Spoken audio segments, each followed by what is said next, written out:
Estudiando o leyendo el libro del profeta Isaías, con el propósito de acercarnos cada vez más al carácter, a la personalidad, a los, por así decirlo, a los gustos de Dios, ¿no? A su ADN, conocerlo de una forma más cercana, más profunda. Es importante tener en mente que lo que Dios es, escuchen bien, lo que Dios es nunca cambia. Él es lo que ha sido y será por siempre. Lo que Él hace a veces sí cambia. Su proceder cambia cuando miramos la forma de relacionarse con Israel y la forma de relacionarse con la iglesia tiene sus pequeñas diferencias. Incluso con personas, personalmente, con algunos se ha relacionado de una forma que uno dice, porque a este le trató así, a este le trató de otra forma. Entonces su forma de relacionarse, su proceder, a veces tiene cambio. Incluso algunos consideran una contradicción pensar que la Biblia dice que Dios se arrepintió, pero en otra parte dice que Dios no se arrepiente. Pero es precisamente por esa diferencia. Dios no cambia, Dios no se arrepiente en lo que Él es, en sus planes eternos que están relacionados con su identidad. Pero en cuanto a ciertos procederes, de pronto sí. Por ejemplo, Él manda a un profeta a que anuncie a Nínive que lo va a destruir. El plan es destruirlo.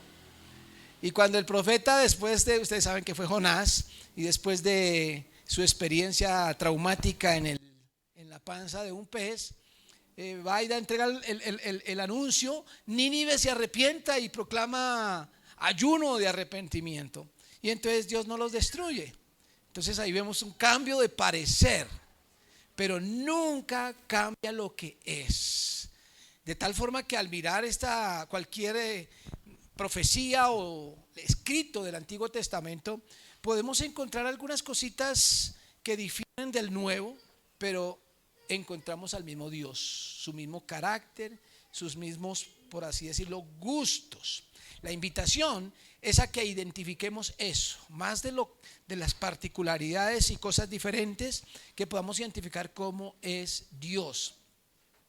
Por eso hemos lanzado este desafío de basarnos en una expresión suya a través del profeta Isaías, en el capítulo 45, para que usted lo repita, y voy a estar preguntando este texto de memoria, y cuando alguien me salió le digo, ¿cómo es que dice el texto? Se los voy a enviar al WhatsApp, que para estrenar el WhatsApp vamos a mandar esto, y después voy a preguntarle, a saludarle, y usted me saluda con el texto que dice: y no hay otro Dios fuera de mí, Dios justo y salvador, ninguno más que yo. Es cortico, muy cortico, pero que resume lo que Él es, justo y salvador. Está en Isaías 45:21, pero no lo busque en su Biblia para que no tengamos sino una sola versión. Entonces vamos a utilizar esta versión que tenemos aquí para coincidir en la forma de decirlo. Y no hay otro Dios fuera de mí, Dios justo y salvador, ninguno más que yo. La razón por la cual hemos escogido esta frase de Dios es porque también es el resumen de Isaías. El profeta Isaías nos muestra a un Dios justo y salvador. Es el resumen. Podemos dividir a este libro en dos partes esenciales. Los primeros 39 capítulos nos muestran más que todo a Dios, a ese Dios justo, tan justo que uno no puede evitar verlo en su ira, en su enojo, en su castigo, en sus desafíos, y podríamos ver incluso amenazas de Dios, porque es un Dios justo. Y vamos a dedicar el primer semestre hasta el mes de junio para ver esa parte del carácter de Dios. Sin olvidar, y cuando hablo de los primeros 39 capítulos, no quiere decir que ahí no se mencione nada de su salvación o de su misericordia, de su amor, solo que el énfasis es la justicia. En el segundo semestre vamos a estar viendo a ese Dios salvador, a ese Dios que ofrece restauración, perdón, que está dispuesto siempre a mostrar su misericordia con el mundo pecador. Esos son los capítulos 40 al final, al capítulo 66. Y como son bastante extensos, entonces vamos a tener algunas porciones un poquito largas. El otro desafío que estamos proponiendo es que, en vista de que tenemos que abarcar mucho en poco tiempo, usted lea de antemano el texto que corresponde al domingo que viene, ¿cierto? Entonces, no sé cuántos hicieron la tarea esta semana de leer el capítulo 1, que es con el que estamos comenzando hoy. Si no, pues hoy voy a ser Salvador, entonces les voy a perdonar por ser la primera. Pero para el próximo domingo nos corresponden los capítulos 2, 3 y 4. 3 capítulos, 2, 3 y 4, para que usted lo lea durante esta semana. Y antes de mirar el capítulo 1, que tiene 31 versículos, quisiera invitarles a que, yo soy muy amigo de las imágenes comunican muchos mensajes, así que les invito a que veamos esta imagen. ¿Qué viene a su mente con esta imagen? ¿Cómo? Guerra. ¿En qué le hace pensar? ¿Cómo? ¿Sí? ¿Minas? ¿Alguna guerra en particular? ¿Cierto? Esta es una de las fotos de lo que está sucediendo en la guerra entre Israel y Palestina. Y mirando estas imágenes, uno encuentra algunas que generan mucho dolor. Escogí una que solamente muestra ruina para no ser muy dramático, pero hay unas que realmente despiertan dolor, escalofrío, desilusión, tragedia, ¿no? Cómo está quedando todo destruido. Y no solamente cuando hablamos de Gaza, sino que el mismo Israel también ha recibido, por supuesto, ataques. De hecho, por ahí comenzó toda esta guerra. Y si eso sentimos nosotros a la distancia, ustedes podrán imaginar lo que sienten las personas que están allá, que andan hablando de no saber dónde esconderse porque no se sabe dónde van a atacar. Escuchaba que hay un porcentaje del 70% de los muertos son mujeres y niños. De tal forma que es algo verdaderamente trágico. Algo que quisiéramos que pase pronto a la historia, y algunos están haciendo esfuerzos porque pase a la historia, que se olvide esto. Algo que también despierta temores, y especialmente en el pueblo cristiano, preguntas: ¿qué va a pasar con tantas profecías que tenemos apocalípticas que tienen que ver con Israel, y cuando hay tantas potencias alrededor de Israel que tienen que ver con esta guerra y que están dando su opinión y están preparando sus armas, y que no sabemos en qué forma esto pueda escalar o pueda después tener algún tipo de venganzas que lleve esto a una tragedia y al uso de armas un poco más masivas de destrucción? Y creo que esta imagen nos puede ayudar a reflexionar sobre la forma como comienza este libro del profeta Isaías. Vamos a mirar estos versículos 1 al 31 y vamos, pero siendo una porción extensa. Además, ustedes saben que los profetas suelen hablar un poquito extraño, con mucha simbología, con términos arcaicos que casi no manejamos, que no entendemos qué significan. Incluso son poéticos también, y eso enreda todavía más la comprensión del texto. Y para completar, fue escrito en hebreo y nosotros lo estamos leyendo en español, un español que incluso lo traduce a veces demasiado tan literal que queda un poquito desordenado gramaticalmente para nuestra forma de hablar en español. Entonces, con todos estos elementos es un poquito incómodo y para algunos resulta cansón y deciden más bien, después de que empiezan a leer, no seguir leyendo. Para colaborar un poquito en esa lectura, pues vamos a hacerlo por divisiones y yo les voy a presentar de antemano como un resumen del texto y luego lo leemos para que vayamos tomando este hilo y en ese sentido empecemos con el versículo 1 de una forma independiente porque este versículo es como una especie de introducción o título, prácticamente el título del libro, el título de por lo menos de este capítulo.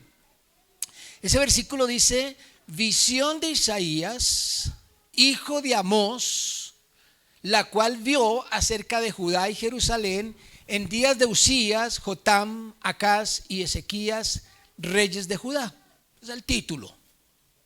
Y he puesto como título al título una época de ingrata recordación, haciendo comparación con el gráfico que estamos viendo o con la imagen, porque al igual que esa imagen quisiéramos que pasara la historia, al olvido. Incluso los que lo están viviendo quisieran nunca haber vivido esa situación y quisieran borrarlo de sus mentes.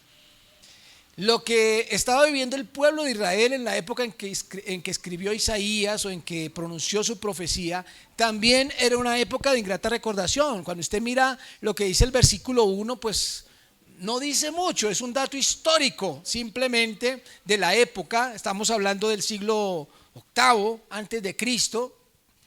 Pero quien conoce la historia de Israel, el judío principalmente que conoce toda esta historia y lee eso, la cual vio acerca de Judá y Jerusalén, eso ya es un dato, Judá y Jerusalén, ¿por qué no dice Israel? Y segundo, en los días exactos, en los días de unos reyes que son Usías, Jotam, Acaz y Ezequías. Cuando la persona que conoce la historia va a esa época, tiene que darse cuenta que es una época de ingrata recordación. Es de ingrata recordación en primer lugar porque al decir Judá y Jerusalén está recordando que el pueblo de Israel, el pueblo de Dios, que Dios sacó de la esclavitud en Egipto y llevó a la tierra prometida, ahora estaba dividido en dos. El pueblo de Dios se partió en dos reinos. El reino del norte, el cual congregaba a 11 tribus, y el reino del sur, cuya capital era Jerusalén, y que se llegó a llamar Judá porque era la única tribu que quedaba a ese lado. Entonces empezó a llamarse Judá a los del sur y Israel a los del norte, con sus propios reyes. Habían reyes en el norte, reyes en el sur. Entonces, en primer lugar, es un pueblo dividido. Eso ya es ingrato recordarlo. Pero además, en la época de estos reyes, Usías, Jotam, Acaz y Ezequías, se estaba viviendo un tiempo de degradación moral en Israel y en Judá incluso. Se estaba viviendo una época de rebeldía de parte del pueblo de Dios y también se estaba viviendo un tiempo de pérdida de la gloria de Israel. Ellos habían sido atacados por diferentes enemigos y habían sido reducidos por sus enemigos. Así que si hablamos de gloria, es una época de ingrata recordación. Si hablamos de condición moral, es una época de ingrata recordación. Si hablamos de la unidad del pueblo de Israel, es un tiempo de ingrata recordación. En esa época entonces a Isaías le tocó profetizar. Y aquí vale la pena también, ya que estamos en esta parte introductoria, hablar acerca de lo que es un profeta en Israel, en la Biblia, en el Antiguo Testamento particularmente, porque la palabra profeta la usamos hoy en día. Nosotros usamos la palabra en un círculo que no sea teológico, que no sea cristiano, que no sea religioso. Se usa la palabra profeta. ¿Y qué es lo primero que viene a la mente cuando una persona escucha la palabra profeta? ¿De qué estamos hablando? ¿Qué es un profeta? ¿Qué es la primera imagen que viene a la mente? ¿Alguien que qué? Alguien que predice el futuro. Y ahí ya empezamos a equivocarnos. Eso en la Biblia no es lo que significa profeta. Ahora, que hayan profetas que hayan anunciado algo de antemano, está bien, sí, pero esa no era su función fundamental. Incluso esa palabra profeta que nosotros usamos proviene del griego, profetés, mientras que Isaías, su escrito y su condición de profeta proviene del hebreo, y la palabra que lo identifica es Nabí. Nabí, que no tiene nada que ver con alguien que predice algo. La palabra Nabí o profeta en la Biblia, para dejarlo en una forma muy resumida, sin profundizar tanto, digamos simplemente, es alguien que habla de parte de Dios. Punto. A nosotros nos encanta que nos adivinen el futuro, ¿no? A la gente le gusta, incluso algunos cristianos van a ciertas iglesias con el propósito de que les adivinen el futuro. Hay iglesias que se llenan igual que se llena el templo del indio amazónico, porque la gente va a ver qué me dicen que va a pasar. O voy a hacer un viaje y yo quiero adivinar qué me va a pasar. Y algunos van a la iglesia a que les adivinen el futuro. Y entonces dicen que son profetas, convencidos de que eso es lo que la Biblia quiere decir con profeta. No. Profeta es aquel que habla de parte de Dios, no que da mensajes positivos de su futuro, de que le va a ir, de que va a conseguir, nada por el estilo. Y eso es lo que era Isaías.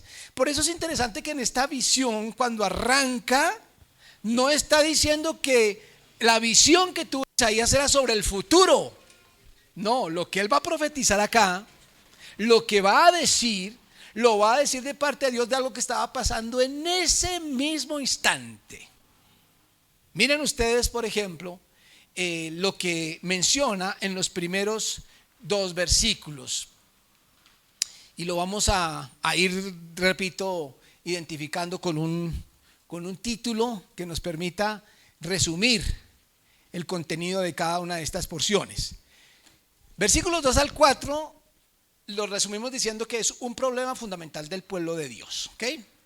Esto es como para ayudarnos a que al leerlo de una vez vayamos enfocando de qué se está hablando.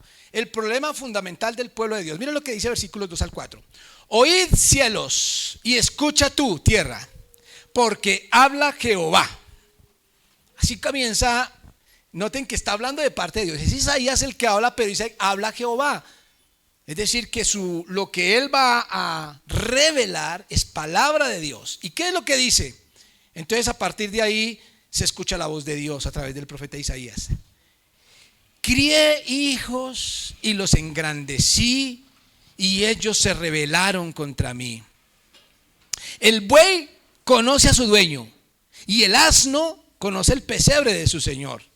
Israel no entiende. Mi pueblo no tiene conocimiento. Oh gente pecadora, pueblo cargado de maldad, generación de malignos, hijos depravados, dejaron a Jehová y provocaron a ira al Santo de Israel, se volvieron atrás. ¿Está adivinando el futuro? Está describiendo una situación. ¿Y qué encontramos allí? ¿Qué es lo que está diciendo Dios a ese pueblo? Si usted lo pudiera resumir, ¿cómo les está tratando?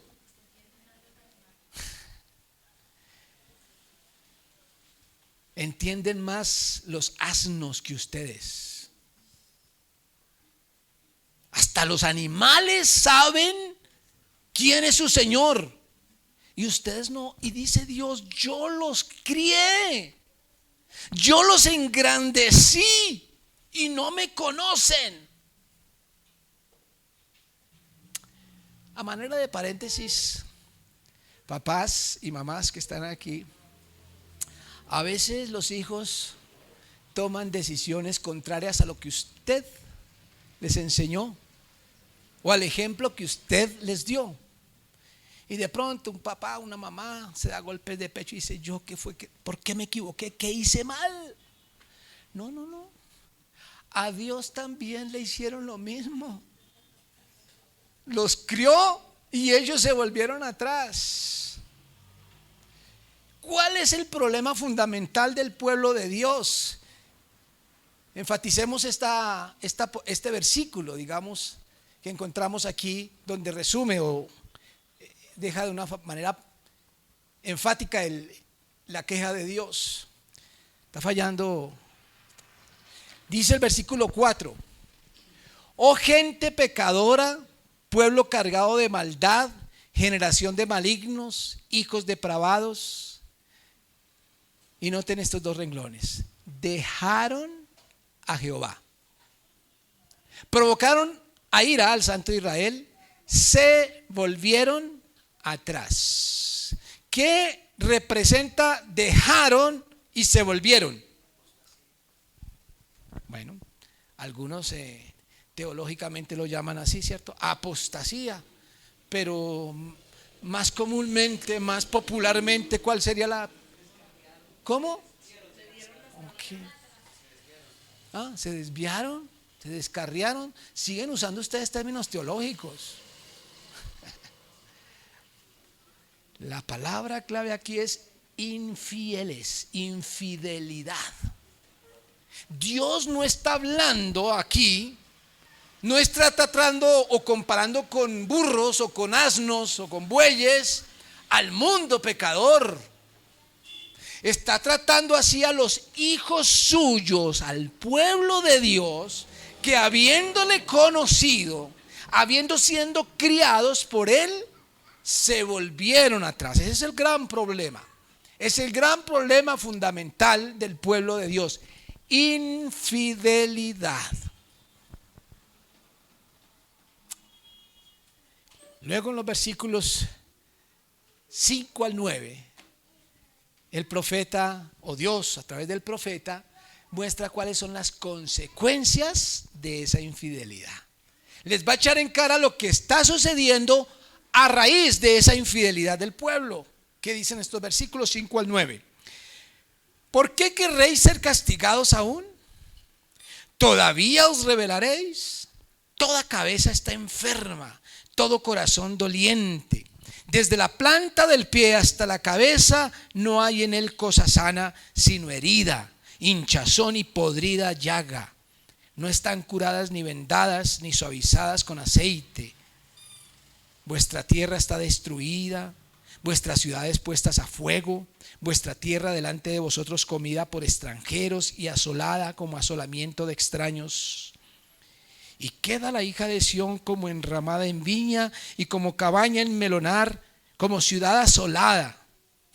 Si Jehová de los ejércitos no nos hubiese dejado un resto pequeño, como Sodoma seríamos y semejantes a Gomorra.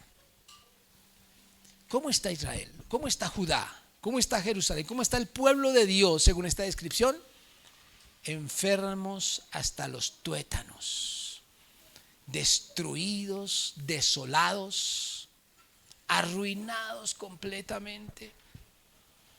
Su infidelidad les ha llevado a la destrucción, por no decir mejor, a la autodestrucción, porque ellos mismos la han causado con su infidelidad.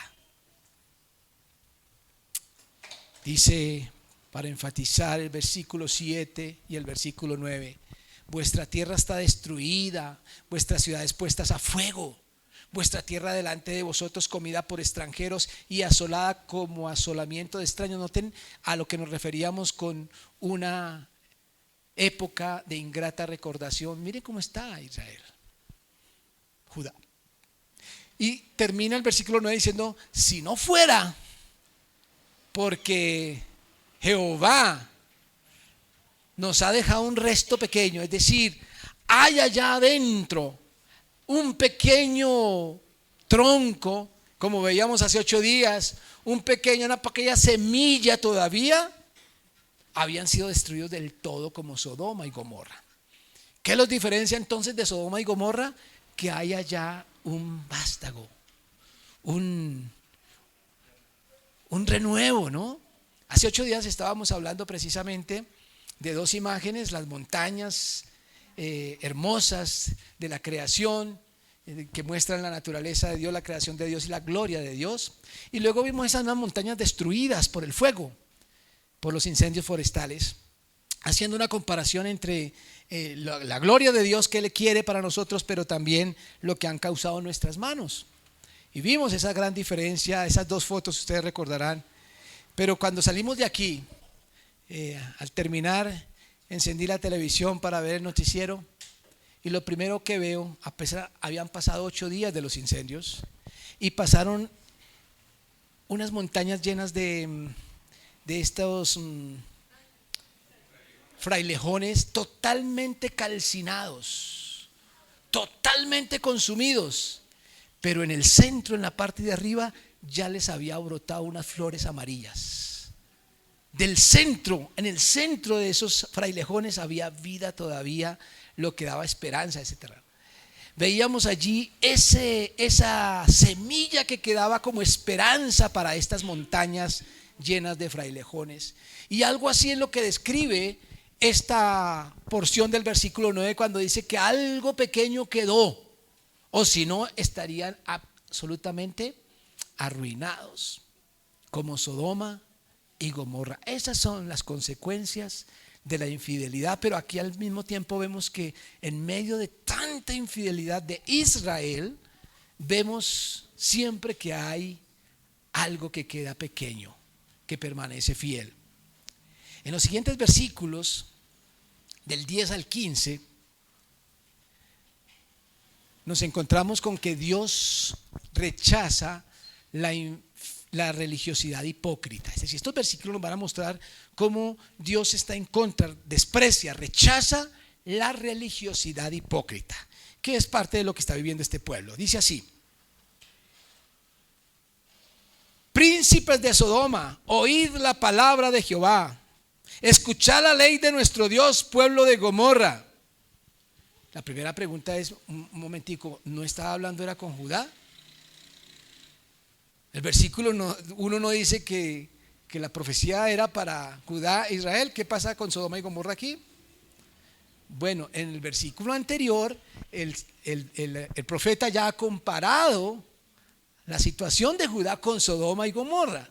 Entonces aquí utiliza los términos de manera figurada para referirse a Judá, que está tan destruida que se parece a Sodoma y Gomorra, y por eso les dice de forma figurada así. Y el versículo 11 entonces dice: Dios, ¿para qué me sirve, dice Jehová, la multitud de vuestros sacrificios? Hastiado estoy de holocaustos, de carneros y de cebo de animales gordos. No quiero sangre de bueyes, ni de ovejas, ni de machos cabríos.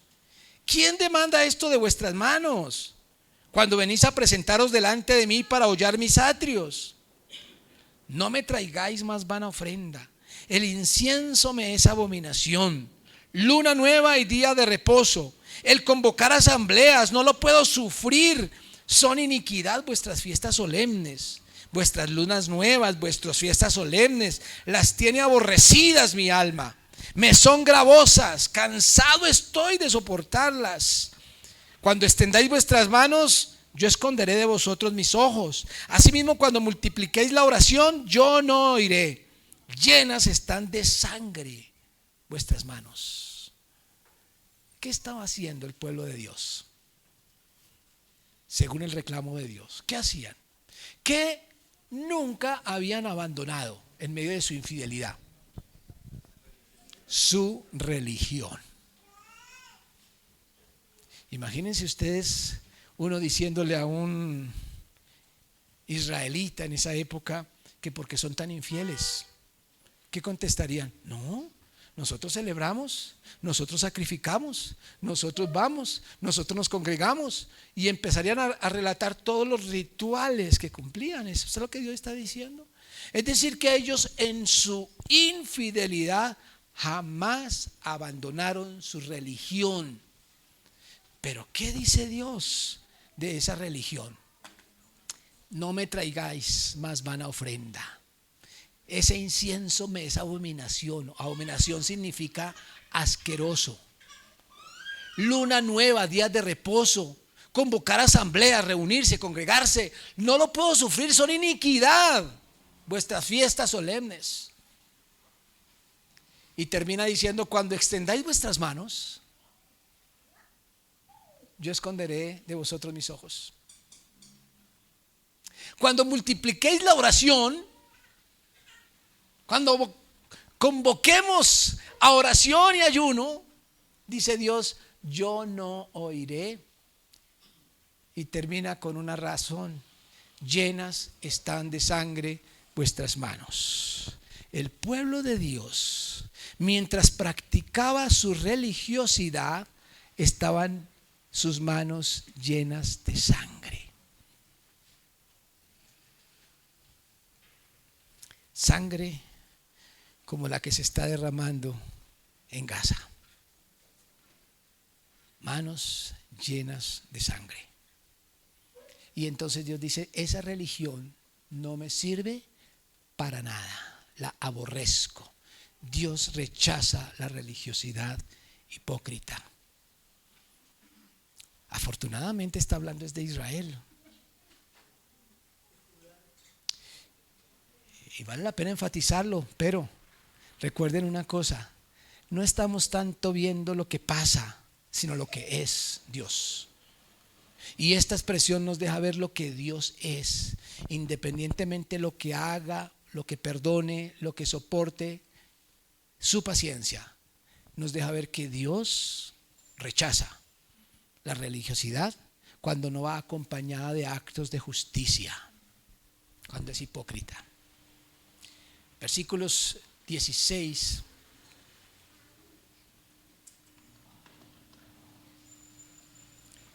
al 20, una advertencia de arrepentimiento. Veamos lo que dicen estos versículos. Lavaos, limpiaos, quitad la iniquidad de vuestras obras de delante de mis ojos, dejad de hacer lo malo, aprended a hacer el bien, buscad el juicio, restituid al agraviado, haced justicia al huérfano, amparad a la viuda. Venid luego, dice Jehová, y estemos a cuenta. Si vuestros pecados fueren como la grana, como la nieve serán emblanquecidos. Si fueren rojos como el carmesí, vendrán a ser como blanca lana. Si quisiereis y oyereis, comeréis el bien de la tierra. Si no quisiereis y fuereis rebeldes, seréis consumidos a espada, porque la boca de Jehová lo ha dicho. Aquí, en medio de tanta maldad, hay una convocación de Dios al arrepentimiento. Algunas Biblias, como la mía, lo titula llamado al arrepentimiento. Pero yo prefiero llamarlo advertencia de arrepentimiento, y para eso miremos enfáticamente estos dos versículos. Miren lo que dice 19 y 20. Si quisieres y oyereis, ¿oyereis qué? El llamado que Dios está haciendo de que se arrepientan, ¿cierto? Si lo hacéis, comeréis el bien de la tierra. Si no quisiereis y fuereis rebeldes, seréis consumidos a espada, porque la boca de Jehová lo ha dicho. Es decir, sí está haciendo un llamado Dios al arrepentimiento, pero acompañado de una advertencia: o se arrepienten o la cuestión va a estar peor. Por eso más bien es una advertencia, por no decir una amenaza. Y entonces nos encontramos en los versículos siguientes, versículos 21 al 23. Lo he llamado volviendo al problema fundamental. Es decir, después de mirar las consecuencias de la infidelidad y antes de cerrar este llamado, entonces vuelve a plantearse cuál es el problema fundamental. 21 al 23. Dice: ¿cómo te has convertido en ramera, oh ciudad fiel? Yo no sé usted qué ve allí en el corazón de Dios, en los sentimientos de Dios. Agresividad o tal vez frustración, tristeza, mirando a su pueblo, mirando a Jerusalén, mirando a sus hijos a los que él crió, y dice: ¿cómo te has convertido en ramera, oh ciudad fiel? Noten que el problema tenía que ver con la fidelidad, ya no está.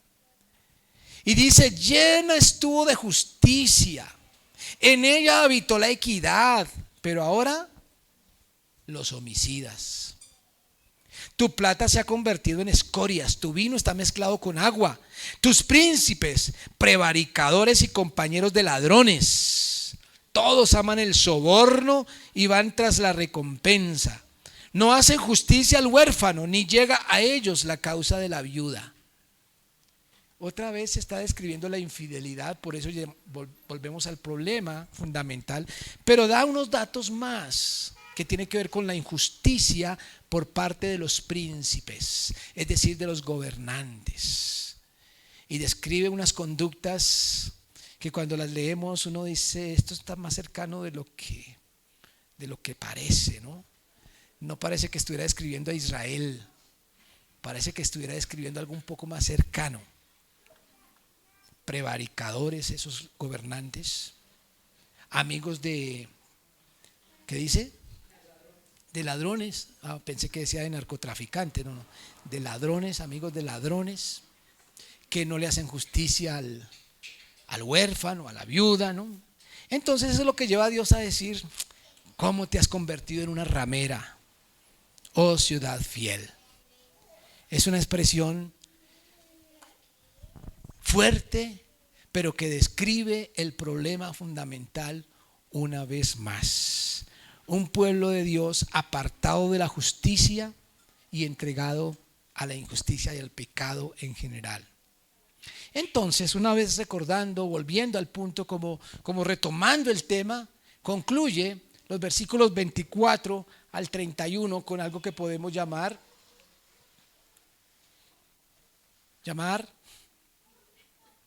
eso. Solo hay dos opciones para esa nación pecadora. En estos últimos versículos Dios plantea dos opciones para Israel. 24 al 31 dice: por tanto dice el Señor, Jehová de los ejércitos, el fuerte de Israel: ea, tomaré satisfacción de mis enemigos, me vengaré de mis adversarios, y volveré mi mano contra ti, y limpiaré hasta lo más puro tus escorias, quitaré toda tu impureza, restauraré tus jueces como al principio, y tus consejeros como eran antes. Entonces te llamarán ciudad de justicia, ciudad fiel. Sión será rescatada con juicio, y los convertidos de ella con justicia. Pero los rebeldes y pecadores aún serán quebrantados, y los que dejan a Jehová serán consumidos. Entonces os avergonzarán las encinas que amasteis, y os afrentarán los huertos que escogisteis, porque seréis como la encina a la que se le cae la hoja, y como huerto al que le faltan las aguas. Y el fuerte será como estopa, y lo que hizo como centella, y ambos serán encendidos juntamente, y no habrá quien apague.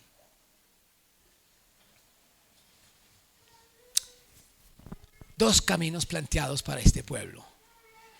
Hay una promesa, sí, y seguramente algunos leen esto y dicen: una promesa de restauración, ¿no? Encontramos aquí una promesa, pero resumidamente podemos verlo de la siguiente manera. Versículo 27 dice, después de hablar cómo se va a restaurar la justicia, porque eso es lo que está diciendo, se va a restaurar. Ya le había llamado mujer ramera porque dejó la justicia, ahora él dice: va a restaurarse, van a volver a ser como antes. Sión será rescatada con juicio, pero noten esto: y los convertidos de ella con justicia. ¿Qué te dice ese y los convertidos? Que esta promesa es más un ofrecimiento. No es que porque eres israelita vas a ser restaurado. No es porque naciste en Israel o porque eras del pueblo de Dios, entonces serás restaurado. Se requiere conversión. El ofrecimiento es para los convertidos. No se puede descansar ni en la religión ni en el origen, sino en la conversión de corazón. Por eso el versículo 28 termina diciendo: pero los rebeldes también son israelitas, también son de Judá, también son del pueblo de Dios, también habían sido justos antes, pero van a permanecer en su rebeldía. Los rebeldes y pecadores aún serán quebrantados, y los que dejan a Jehová, es decir, los infieles a Dios, serán totalmente consumidos. Solo hay dos opciones para esta nación pecadora. Es la situación del pueblo de Israel. No sé, cuando usted analiza y ve a lo lejos lo que Dios habla de esa nación, ¿qué puede entender del carácter de Dios que tenga que ver ahora con usted, conmigo? Hay cosas que podemos destacar de lo que es Dios. Un Dios que, en primer lugar, para decirlo de una forma resumida, es un Dios contra la infidelidad. El Dios de Israel y el Dios nuestro es el mismo en su carácter y aborrece la infidelidad. Eso es algo que lo podemos decir claramente, y vale la pena mencionarlo porque vivimos épocas donde, por sobreenfatizar o absolutizar el amor, la misericordia, la bondad, la gracia y la salvación, lleva a muchos a pensar que comamos y bebamos que mañana moriremos, que simplemente hay que cambiar de religión o hacer una X oración, matricularse en el cielo con una oración de fe, practicar un ritual, no sé, bautizarse o ayunar o ir a una iglesia, o incluso algunos hasta lo relacionan con diezmar y creen que con eso ya se ganaron algo. Por lo tanto, lo que yo haga con mi vida, no, Dios es parcero, compinche, una alcahueta. Independientemente de las consecuencias de la infidelidad en Israel y las consecuencias para nosotros hoy, lo más importante es entender lo que a Dios le gusta, cómo es su corazón. No nos acercamos a Dios simplemente por comprar un lugar en el cielo. Nos acercamos a Dios porque le amamos. Jesús dijo claramente: si me amáis, guardad mis mandamientos. Es un tema de amor. Es algo que podemos, por sentido común, entender en nuestras relaciones interpersonales, de pareja o de amistad. Cuando nos relacionamos con alguien, buscamos darle gusto en lo que esa persona es o le gusta. Cuando pensamos en lo que Dios es, procuramos ser fieles porque Él ama la fidelidad. Es un tema de fidelidad.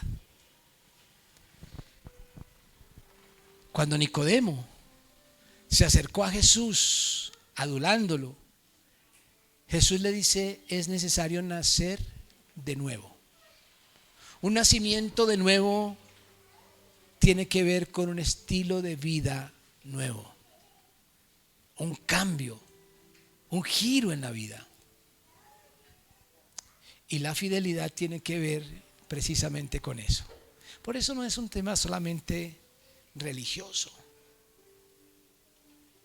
Hay frases que Jesús dice y que quedan en la memoria de la iglesia, retumbando en medio de los engaños de pseudoevangelios, como aquel que le dice a aquella mujer pecadora: yo no te condeno. Y a muchos les gusta esa frase, pero se les olvida la segunda parte: vete y no peques más. Fidelidad. Y lleno de amor paternal se reúne con los discípulos y les dice: si vosotros permaneciereis en mí, o el que permanece en mí, este lleva mucho fruto, porque separados de mí nada podéis hacer. ¿De qué está hablando? De fidelidad, no de religiosidad. La religión es algo bueno mientras sea consecuencia de la fidelidad, no reemplazo de esta. Cierre sus ojos usted allí donde está. No piense en juicios o en amenazas. Podríamos utilizar estas frases amenazantes aquí para generar miedo. Pero usted no piense en eso, piense en su relación con Dios. ¿Cuántas veces ha cantado usted: tu fidelidad es grande, Señor? Tú eres fiel, Señor. Y se nos llena la boca siempre hablando de lo fiel que es Dios. Pero se nos olvida que la fidelidad de Dios debe conducir a la fidelidad del creyente.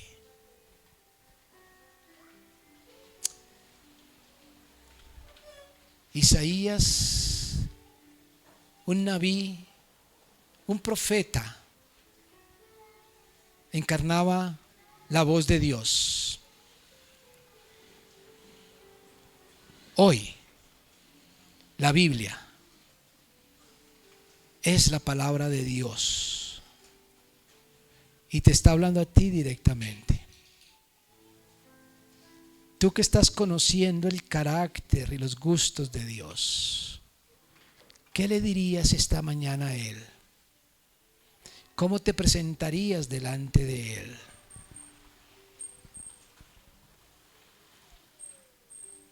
Sí, es un Dios de misericordia. Lo fue para Israel y lo es para la iglesia. Un Dios de misericordia. Y por eso es un Dios de oportunidades. Y está esperando decisiones, conversión, arrepentimiento y fidelidad. Si ese es tu compromiso, hazlo con el Señor. Ora allí en tu corazón a Él. Y si tienes que pedir perdón, puedes estar seguro que Él escucha. Señor, estamos delante de ti.